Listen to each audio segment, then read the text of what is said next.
प्यारे छात्र छात्राओं, मैं डॉक्टर कृष्ण कुमार यादव, अतिथि शिक्षक LNMS college Birpur Supaul, BNMU Madhepura.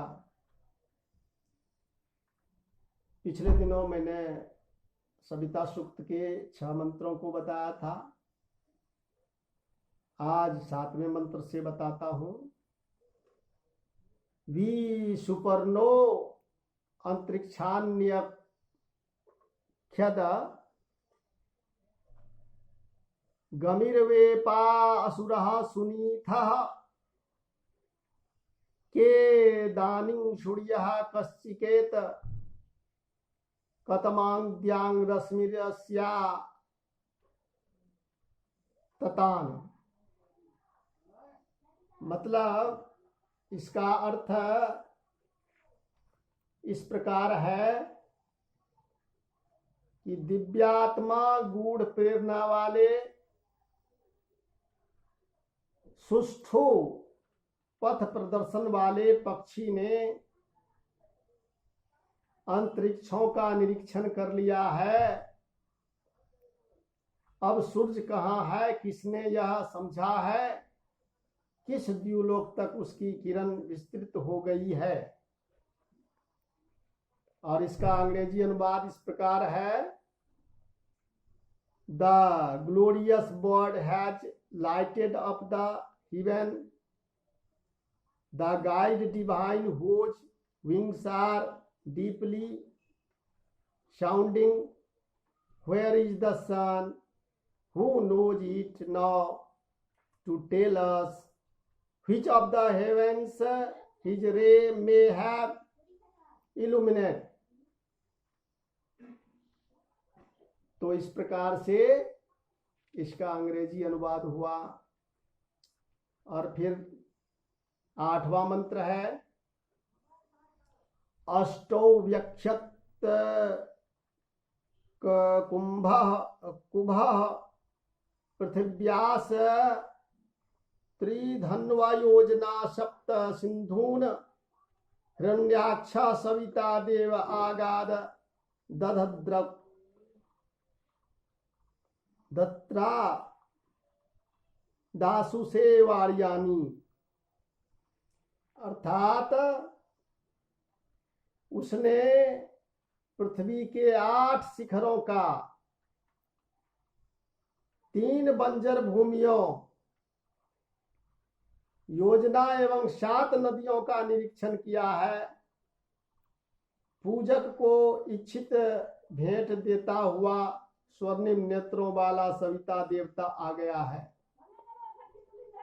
और फिर इसका अंग्रेजी में अनुवाद हम इस प्रकार कर सकते हैं।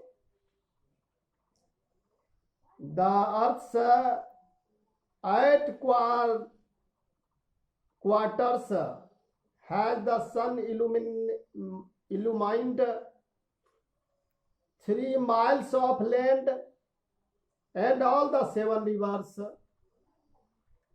God Savitra, the golden-eyed, has neared us and brought choice treasures to the liberal mortals. इस प्रकार से इसका अंग्रेजी अनुवाद भी हुआ, हिंदी और अंग्रेजी अनुवाद। और फिर आगे के मंत्र में 9वें मंत्र में कहता है।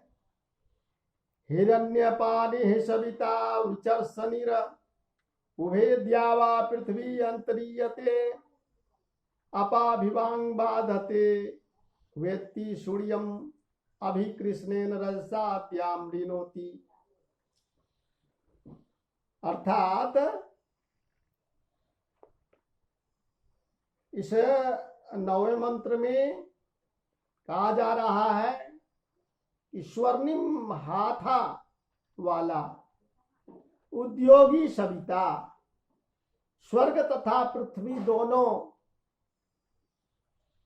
के बीच में से जाता है। वह रोगों को दूर करता है, सूर्य का मार्गदर्शन करता है, अंधकारमय नभोमंडल में से वह द्युलोक को जाता है। और फिर इसको हम अंग्रेजी में ऐसे कह सकते हैं, the golden handed Savitra who has never rested is moving forward straight between earth and heaven. He strikes disease and hails the sun from yonder through darkest clouds up to the sky he nestens. तो इस तरह से इसका अंग्रेजी अनुवाद हुआ। और फिर 10वें मंत्र में कहता है, हिरण्यहस्तो असुरः सुनीतः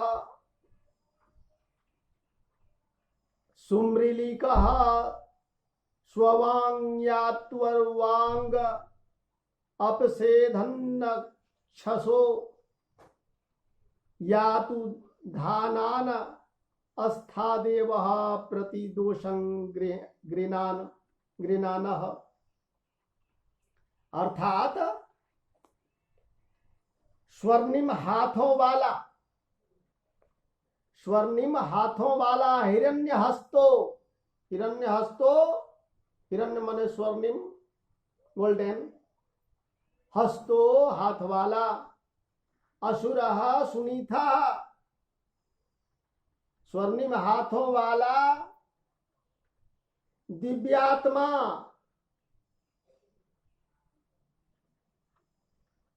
दिव्यात्मा सुनेता, सबसे अधिक दयालु, सम्यक सहायक दिव्यात्मा इधर आए।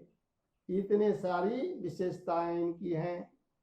सुनीता है, सुम्रीलिका है, स्ववांग है, तो ये सारी विशेषताएं उनमें हैं। तो वो इधर आए और असुरों तथा मायावियों का पीछा करते हुए प्रशंसित देवता प्रदोष काल में उदय हुआ है। प्रतिदोषं गृणानः, प्रदोष काल में उदय हुआ है। तो इस प्रकार से इसका हिंदी अर्थ हुआ।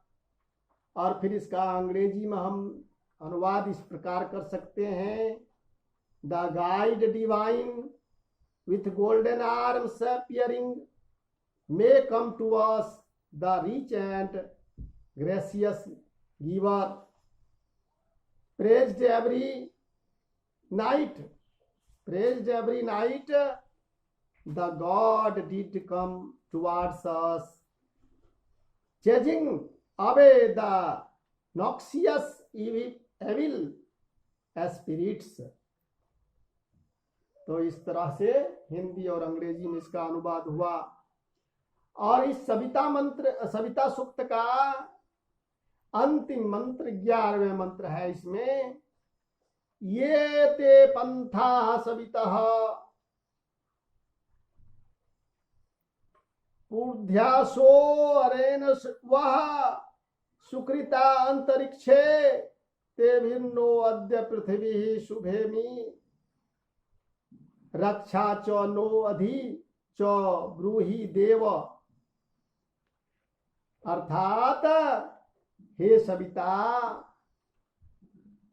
तुम्हारे प्राचीन मार्ग जो धूलि रहित, सुनिर्मित तथा अंतरिक्ष में बने हैं, लांघने में सरल उन मार्गों से जाते हुए हे देव, तुम हमारी रक्षा करो तथा हमारे पक्ष में बोलो। ब्रूहि देव अधि नो अधि च ब्रूहि देव, मेरे पक्ष में बोलो। अपथि भी शुभमी रक्षा, मतलब उस पथ में मेरी हमारी तुम रक्षा करो। और हमारे पक्ष में बोलो। ये इसका हिंदी अनुवाद हुआ। फिर इसको हम अंग्रेजी में ऐसे अनुवाद कर सकते हैं।